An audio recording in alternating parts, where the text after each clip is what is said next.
Hi friends, நீங்கள் ஏதாவது ட்ரெண்டியாக fashionable அசசரிஸு போட்டு போகணும்னு நினைக்கிறீங்களா? ஏதாவது ஃபங்க்ஷனுக்கு என்னோட ஃப்ரெண்ட் பைரவி அப்படிங்கிறவங்க அபிராமி ஃபேஷன் ஜுவல்லரி அப்படிங்கிற ஜுவல்லரி ஷாப் வந்து 22 இயர்ஸாக நடத்திட்டு இருக்காங்க. அவங்க இந்த வருகிற July 13 Saturday welcome hotel by ITC cathedral road சென்னையில் இருக்கக்கூடிய இடத்துல ஒரு ஃபேஷன் ஜுவல்லரி எக்ஸிபிஷன் நடத்துகிறாங்க. அன்னைக்கு சனிக்கிழமை வருகிற ஜூலை 13 சனிக்கிழமை காலையில் 11 மணிலேருந்து இரவு 8 மணி வரைக்கும் அந்த எக்ஸிபிஷன் நடக்குது. ஸோ அங்கே நீங்களும் கலந்துக்கிட்டு உங்களுக்கு வேண்டிய ஃபேஷன் ஜுவல்லரிஸ் எல்லாம் பர்ச்சேஸ் பண்ணணும் அப்படின்னு நான் கேட்டுக்கிறேன். நான் உங்களோட 3 விஷயங்களை ஷேர் பண்ணணும்னு நினைக்கிறேன். அந்த அபிராமி ஜுவல்லரி ஜுவல்ஸை பற்றின 3 விஷயங்கள் நான் உங்களுக்கு ஷேர் பண்ண விரும்புகிறேன்.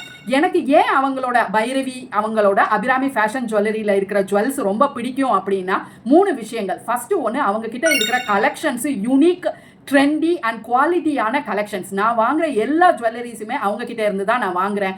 அண்ட் ரெண்டாவது விஷயம், அவங்க கொடுக்குற அந்த சர்வீஸ், அவங்களோட சர்வீஸ் வந்து அவ்வளவு நல்லா இருக்கும். அவங்க ரொம்ப அன்பாக ட்ரீட் பண்ணுவாங்க. நம்ம ஆர்டர் பண்ணோம்னா குரியரில் பக்கா பேக்கேஜிங்கோட அவங்க அந்த ஜுவல்லரியை நமக்கு அனுப்பி விடுவாங்க. அண்ட் தேர்ட் திங் இஸ், அவங்க அந்த ஜுவல்லரி வாங்கினதுக்கு அப்புறமும் நமக்கு ஏதாவது பாலிஷ் பண்ணணும் வைக்கணும் அப்படின்னா அவங்கள நம்ம கான்டாக்ட் பண்ணிக்கலாம். அவங்க செப்பரேட்டாக குரூப் கூட வச்சுருக்காங்க அபிராமி ஜுவல்லரின்ட்டு. ஸோ அந்த குரூப்பில் அவங்க ட்ரெண்டியான லேட்டஸ்ட் ஜுவல்லரிஸ் எல்லாத்தையும் அவங்க அப்டேட் பண்ணிகிட்டே இருப்பாங்க. ஸோ இந்த 3 விஷயத்துக்குனால எனக்கு அந்த அபிராமி ஃபேஷன் ஜுவல்லரியில் இருக்கிற ஜுவல்ஸ் எல்லாமே ரொம்ப பிடிக்கும். நீங்களும் இந்த எக்ஸிபிஷனை கலந்துக்கிட்டு அந்த அங்கே இருக்கக்கூடிய ஜுவல்ஸ் எல்லாம் வாங்குவீங்க அப்படின்னு நினைக்கிறேன். தேங்க்யூ.